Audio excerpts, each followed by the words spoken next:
छठ के बाद अरविंद अकेला कल्लू ने रिलीज किया सामाजिक गीत डाली की फुलवा ने किया दर्शकों को भावुक। भोजपुरी सुपरस्टार अरविंद अकेला कल्लू का नया इमोशनल और सामाजिक गीत डाली की फुलवा रिलीज हो गया है।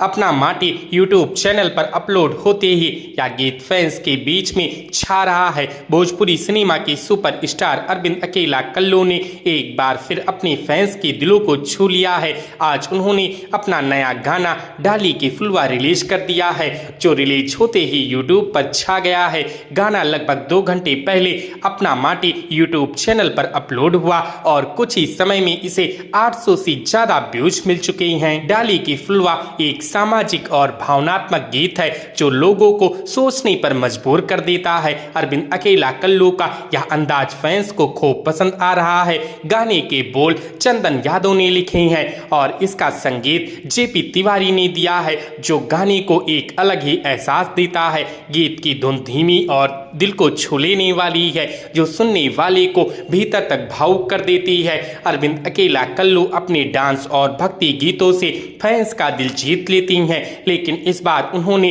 अपनी सुरों से इमोशनल का जादू बिखेरा है। उनकी आवाज में जो सादगी है और दर्द है, वह इस गाने को और भी असरदार बना देता है। फैंस सोशल मीडिया पर लगातार गाने की तारीफ कर रहे हैं। गाने में कोई वीडियो नहीं है, बल्कि अरविंद हाथ जोड़े हुए और उनके पीछे माटी के 2 बुजुर्ग की तस्वीर दिख रही है। सादगी, इमोशन और समाज के लिए क्या संदेश, इन तीनों का मेल इस गाने को खास बनाता है। तो दोस्तों, क्या आपने अरविंद अकेला कल्लू के इस गाने को सुना है? हमें कमेंट करके जरूर बताएं। वीडियो अच्छी लगी हो तो वीडियो को लाइक करें, शेयर करें और इसी प्रकार के वीडियोस के लिए हमारे इस चैनल को सब्सक्राइब करें। हमारी इस वीडियो को देखने के लिए आपका धन्यवाद।